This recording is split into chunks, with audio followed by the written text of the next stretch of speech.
Em nome do Pai, do Filho e do Espírito Santo. Amém. A permanência no Egito. Havendo José e sua família se acomodado naquela cabana, procurou ele algum lugar para trabalhar em sua profissão de carpinteiro, para com seu trabalho poder sustentar Maria e Jesus. Aconselhou-se com ela e lhe pediu para que consultasse a vontade divina se deveria mesmo trabalhar dessa forma ou então procurar algum tipo diferente de trabalho. A resposta foi a de que deveria permanecer dentro de suas capacidades e ele então se colocou à procura. Não possuindo os instrumentos e ferramentas necessários, deveria arranjá-los emprestados provisoriamente. Algumas pessoas atendiam a esses pedidos e outras não, até mesmo com indelicadeza. E Deus assim o necessitava em termos de paciência e resignação. Ao lhe negarem essa ajuda, ficava constrangido e atribuía o facto à sua falta de méritos. Mas persistia até conseguir seus intentos e então mostrava suas habilidades às pessoas que o ajudavam. Executava com perfeição e rapidez as ordens de serviço recebidas. Na verdade, cativava muitos com sua humildade e trato gentil. Aplicava-se diligentemente e nunca lhe faltava serviço, pois trabalhava bem e não se queixava das remunerações.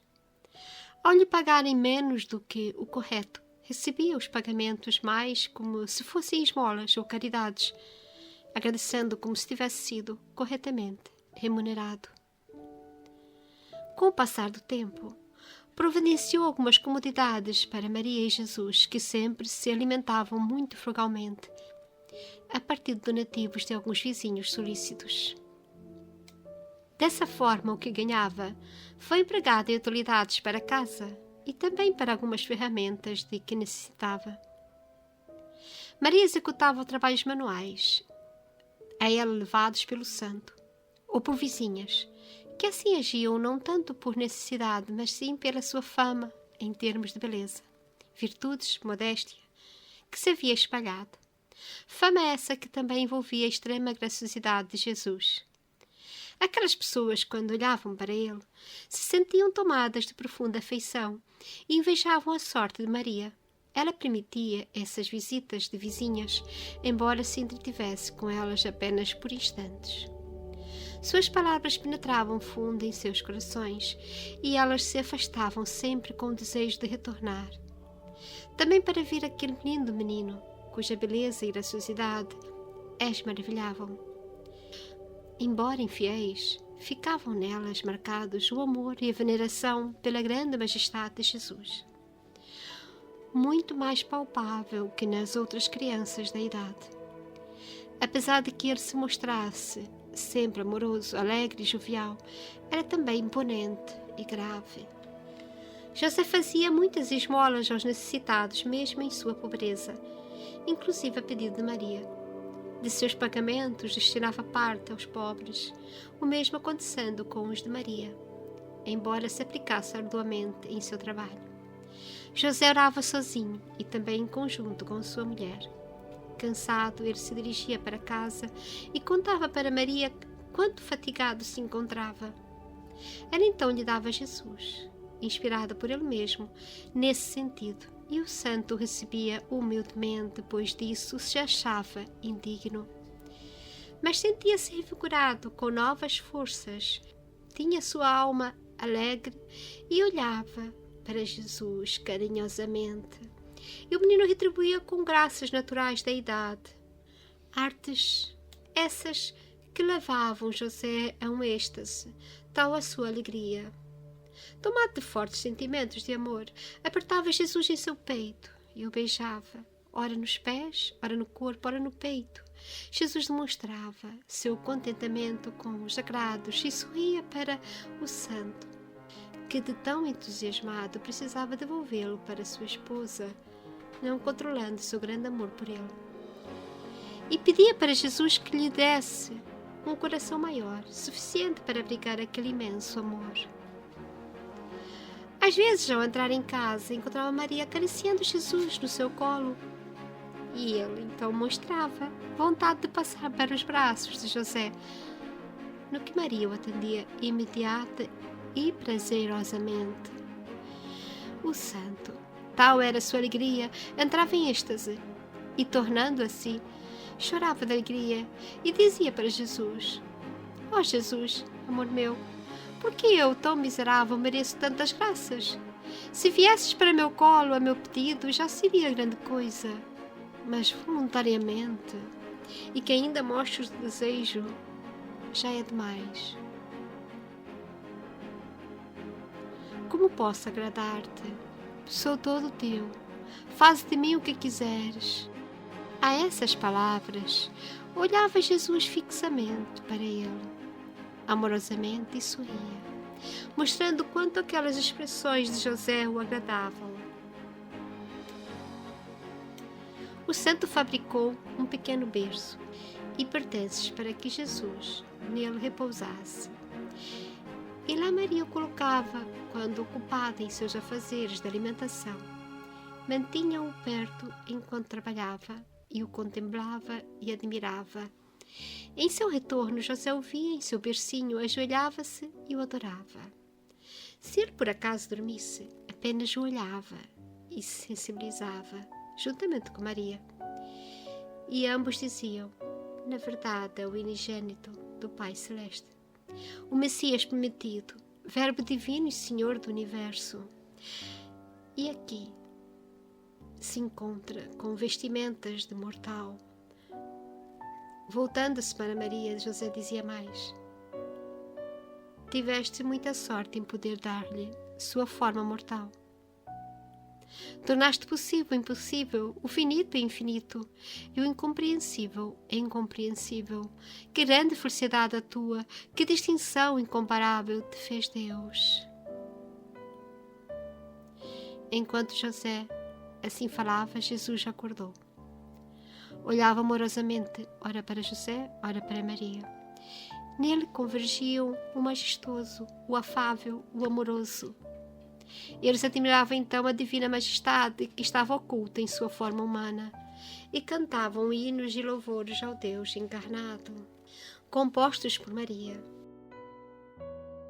Em certas ocasiões, ao comerem, por exemplo, eram tomados de profundo êxtase quando observavam as lindas feições de Jesus. Paravam de comer e o observavam concentradamente. E essa concentração lhes servia de alimento, como se tivessem comido lauta e fartamente. Rendiam graças por tudo e assim mostravam o seu agradecimento pelos favores recebidos. Agindo dessa forma, tornavam-se progressivamente mais dignos de novos favorecimentos dispensados por Jesus. Entretanto, não lhes faltavam também amarguras, pois era desejo do Senhor que eles mostrassem grandes méritos. Muitas vezes, Jesus demonstrava seu desejo em retornar ao seu berço, privando-se da alegria do colo de sua mãe, e lá chorava amargamente. Maria chorava, mas não tinha instruções de pegá-lo novamente nessas ocasiões. Ajoelhada, chorava juntamente com ele, o mesmo acontecendo com José ao vê-lo chorando. Ele então chorava, sem mesmo saber por que ela e Jesus choravam. E Maria lhe explicava que era em razão dos pecados da humanidade e porque o Pai Celeste estava extremamente ofendido com isso. O santo se amargurava por ver chorando o seu tão amado Jesus e, inconsolável e amargurado, imaginava concorrer também com suas culpas para essa tristeza por ele demonstrada. Colocava seu rosto no chão e suplicava perdão a Jesus, pedindo para que ele transferisse para si as suas tristezas e que deixasse de chorar, pois o seu coração não tolerava tal choro. E dizia: ó querido Jesus, meu divino Salvador, peço-te que não chores mais e que transfiras para mim todos os teus sofrimentos. Eu culpado. Sou quem deve chorar e não tu, que és inocente. Em seguida oferecia ao Divino Pai aquelas lágrimas todas de Jesus que eram derramadas em razão das muitas ofensas que o Pai recebia das pessoas, e nesse ato José era devidamente orientado por Maria. Quando Jesus se encontrava aflito e lacrimejante, olhava, ora para Maria, ora para José, suplicante, como pedindo compadecimento dos dois e também consolo. Esses olhares feriam o santo, que ansiava por consolá-lo, embora não soubesse como. Sentia partir do seu coração e pedia para sua esposa que tentasse entender a sua vontade para que pudessem confortá-lo. Ela, que sabia de tudo, dizia ser em razão de que o Pai Celeste desejava ser conhecido e amado por toda a humanidade. E José se inflamava ainda mais nesse sentido. Entretanto, nada podendo fazer, louvava o Senhor com Maria, em nome de todas as pessoas do mundo. Facto que muito agradava a Jesus, que então deixava de chorar. Depois disso, mostrava desejos em ir para o colo de Maria, e ela o atendia com grande amor. Ela o acariciava, o apertava em seu peito e depois o passava para José, que por sua vez também o agradava. Apertava profundamente e chorava alegremente, suplicando para que ele não se afligisse. Meu caro Jesus, dá-me em todas essas aflições e sofrimentos. Tu não deves tê-las, pois assim enches de dores meu coração. E Jesus lhe mostrava seu agrado por toda aquela afeição, pelas gentilezas e consolações. Falava diretamente ao coração do santo e manifestava seu grande amor por ele, além de seu agradecimento e agrado por estar em seu colo. Dessa forma, transformava em alegrias as amarguras de José. Certas ocasiões, estando José presente quando Maria desenfaixava Jesus, ele, livre das faixas que cerceavam seus movimentos, abria os braços formando uma cruz e assim permanecia imóvel, na posição por algum tempo, como se oferecesse ao seu Pai Celeste. Maria o observava e também o acompanhava nessas oferendas. O santo se preocupava e perguntava qual a causa disso. E ele dizia estar oferecendo-se ao seu Pai, pronto para quaisquer sofrimentos para a salvação da humanidade. Maria, entretanto, não se externava sobre o facto de que ele estivesse se oferecendo para morrer crucificado. Embora José tivesse qualquer presságio a respeito do quanto Jesus deveria sofrer no futuro, intuição essa que motivava nele choro inconsolável.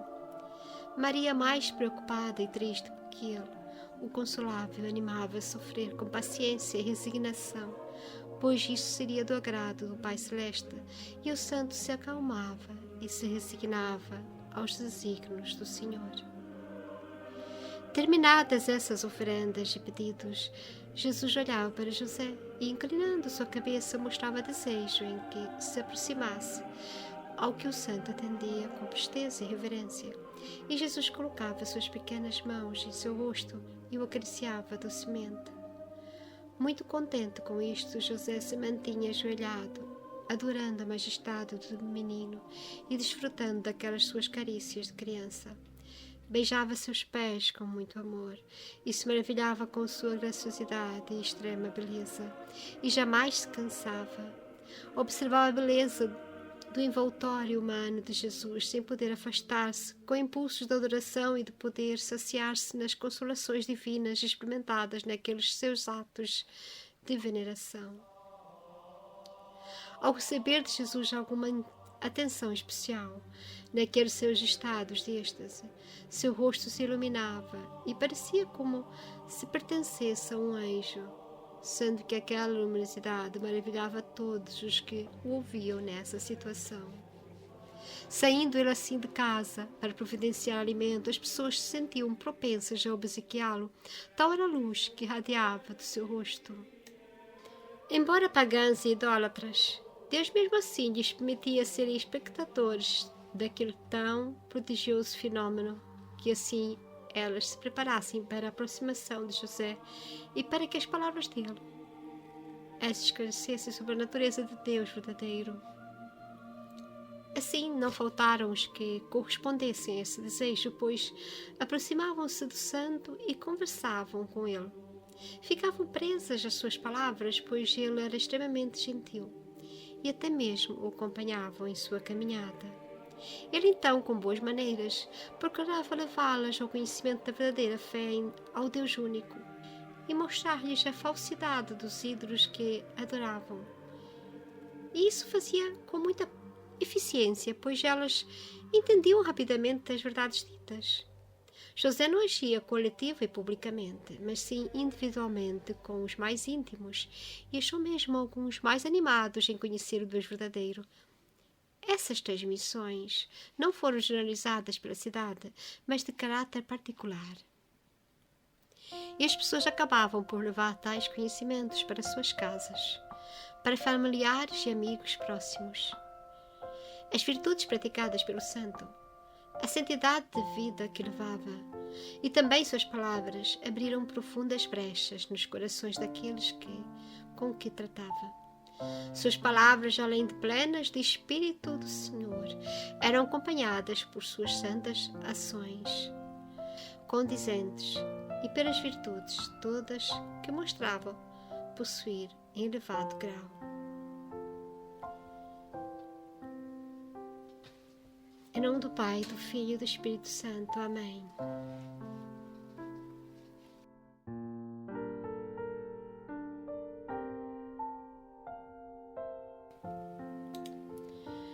Ó querido Jesus, meu divino Salvador, peço-te que não chores mais e que transfiras para mim todos os teus sofrimentos. Eu, o culpado, sou quem deve chorar e não tu, que és inocente. Em seguida ofereci ao Divino Pai aquelas lágrimas todas de Jesus, que eram derramadas em razão das muitas ofensas que o Pai recebia das pessoas. E nesse ato, José era devidamente orientado por Maria.